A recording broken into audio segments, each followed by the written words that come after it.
সম্মানিত ভিউয়ার্স, আপনাদের ফেসবুক পেজটিকে পার্মানেন্টলি ডিলিট করার জন্য শুরুতেই আপনাদেরকে আপনাদের ফোনে ডাটা কানেকশন বা ওয়াইফাই কানেকশন এই যে কোনো একটিকে চালু করতে হবে।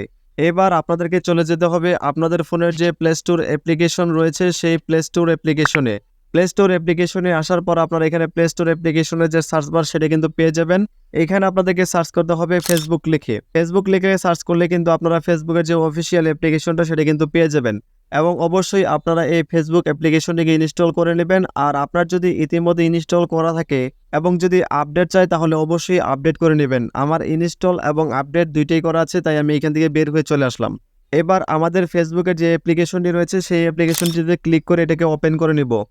এবার আপনি যে ফেসবুক পেজটি ডিলিট করতে চাচ্ছেন সেই ফেসবুক পেজটি যেই ফেসবুক অ্যাকাউন্টের আন্ডারে খোলা আছে সেই ফেসবুক অ্যাকাউন্টটিকে লগ ইন করতে হবে।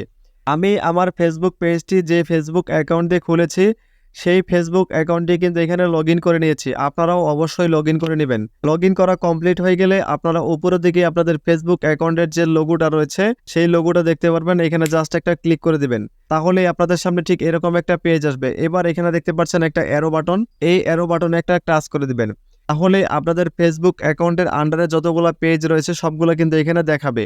দেখতে পাচ্ছেন আমার ফেসবুক অ্যাকাউন্টের আন্ডারে কিন্তু একটা পেজ আছে এবং পেজটির নাম হলো সহজ টেকনোলজি। এবার এই পেজটিকে আমরা ডিলিট করব। ডিলিট করার জন্য আমরা এই পেজটির উপর একটা ক্লিক করব। ক্লিক করে এই ফেসবুক পেজটিকে আমরা লগ ইন করে নিলাম। দেখতে পাচ্ছেন আমাদের ফেসবুক পেজটি কিন্তু এখানে লগ ইন হয়ে গেছে। এবার আমাদের কাজ হবে এই প্রোফাইলের উপর একটা টাচ করা। টাচ করলে আমাদের সামনে ঠিক এরকম পেজ আসবে। এবার আমরা এই পেজটার একটু নিচের দিকে চলে যাব এবং এখানে একটা অপশন পাবো সেটিংস অ্যান্ড প্রাইভেসি বলে, এই অপশনটাতে জাস্ট একটা টাচ করে দেব। এবার এখানে দেখতে পাচ্ছেন সেটিংস, এই সেটিংস অপশনে জাস্ট একটা টাচ করে দিবেন, তাহলে আপনাদের সামনে ঠিক এরকম একটা পেজ চলে আসবে। এবার আপনারা এই পেজটার একটু নিচের দিকে স্ক্রল ডাউন করে চলে যেতে থাকবেন এবং এইখানে একটা অপশন আপনারা পাবেন অ্যাক্সেস অ্যান্ড কন্ট্রোল বলে, জাস্ট এই অপশনটাতে জাস্ট একটা টাচ করবেন, তাহলে আপনাদের সামনে নতুন আর একটা পেজ এরকম লোডিং চলবে এবং আপনারা জাস্ট কয়েক সেকেন্ড এখানে ওয়েট করবেন, তাহলে আপনাদের সামনে নতুন পেজটা চলে আসবে। এবার এখানে দেখতে পাচ্ছেন ডিঅ্যাক্টিভেশন অ্যান্ড ডিলিটেশন নামে একটা অপশন, এই অপশনটার উপর জাস্ট একটা টাচ করবেন। এবার আপনাদের সামনে ঠিক এরকম একটা অপশন আসবে যে আপনি আপনার পেজটিকে চাইলে ডিঅ্যাক্টিভেট করে রাখতে পারেন টেম্পোরারি, অথবা আপনি চাইলে পেজটিকে ডিলিট করতে পারবেন। যেহেতু আমরা ডিলিট করতে চাচ্ছি তাই এখানে দেখতে পাচ্ছেন ডিলিট পেজ, এর পাশে একটা সার্কেল আছে, এই সার্কেল একটা টাচ করব। এবার এই পেজটার একটু নিচে দেখতে পাচ্ছেন কন্টিনিউ নামে একটা বাটন রয়েছে, সেই কন্টিনিউ বাটনে একটা টাচ করে দেব, তাহলে আমাদের সামনে ঠিক এরকম কয়টা অপশন চলে আসবে। এখানে আমাদেরকে বলা হচ্ছে যে আপনি কি কারণে আপনার ফেসবুক পেজটি ডিলিট করবেন। এখানে অনেক রকম প্রশ্ন কিন্তু আছে, আপনি আপনার মন মতো যে কোনো একটা প্রশ্নের উত্তর দিয়ে দিবেন। তো আমি এখানে প্রথম যেটা আছে সেটাতে টিক মার্ক করতে চাচ্ছি। এখানে বলা আছে I spend too much time on Facebook, অর্থাৎ আমি ফেসবুকে বেশি সময় ব্যয় করতেছে, এই কারণে কিন্তু আমি আমার ফেসবুক পেজটি ডিলিট করছি। এই প্রশ্নটির উত্তর জাস্ট দিব, এর জন্য আমি এটার উপর ক্লিক করে দেব। ক্লিক করে দিলে সাথে সাথেই কিন্তু আমাদের সামনে এরকম অপশন আসবে। এরপর এখান থেকে আমরা কন্টিনিউ বাটনে আরেকটা প্রেস করে দেব। এবার আমাদের সামনে ঠিক এরকম পেজ আসবে। এই পেজটার আমরা নিচের দিকে চলে যাব এবং এখানে আরেকটা বাটন পাবো কন্টিনিউ বলে, এই কন্টিনিউ বাটনে একটা টাচ করে দেব। এবার এখানে আমরা আমাদের যেই ফেসবুক অ্যাকাউন্টটির আন্ডারে আমাদের ফেসবুক পেজটি ছিল সেই ফেসবুক অ্যাকাউন্টের পাসওয়ার্ডটি এখানে দিতে হবে। আপনারা ভালো করে মনে রাখবেন, আপনাদের ফেসবুক অ্যাকাউন্টের পাসওয়ার্ড দিতে হবে, ফেসবুক পেজের পাসওয়ার্ড কিন্তু নয়, কারণ ফেসবুক পেজের পাসওয়ার্ডও হয় না।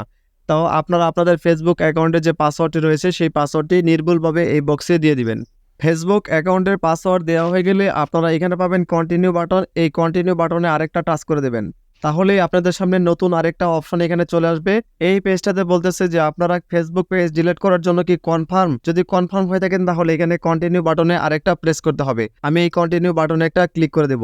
এবার আপনাদেরকে একদম ফাইনালি বলতেছে যে আপনাদের পেজটা হচ্ছে সহজ টেকনোলজি এবং আপনি কিন্তু এই পেজটা ডিলিট করতে চাচ্ছেন। আপনি যদি আমার সাথে একমত হয়ে থাকেন বা আপনি যদি পেজটি ডিলিট করতে চান তাহলে অবশ্যই এখানে ডিলিট পেজ অপশনটাতে টাচ করতে হবে। ডিলিট পেজে ক্লিক করার আগে আপনাদেরকে আরেকটা সতর্কবাণী বলে দেই, আপনি যদি ভুলবশত আপনার এই ফেসবুক পেজটি ডিলিট করে ফেলেন বা আপনার ফেসবুক পেজটি ডিলিট করার পর মনে হয় যে না আমার ফেসবুক পেজটি এখন ফিরে পাওয়া দরকার, তাহলে কিন্তু আপনি চাইলে আপনার ফেসবুক পেজটিকে ফিরে পেতে পারবেন, তবে সেটা অবশ্যই 30 দিনের মধ্যে।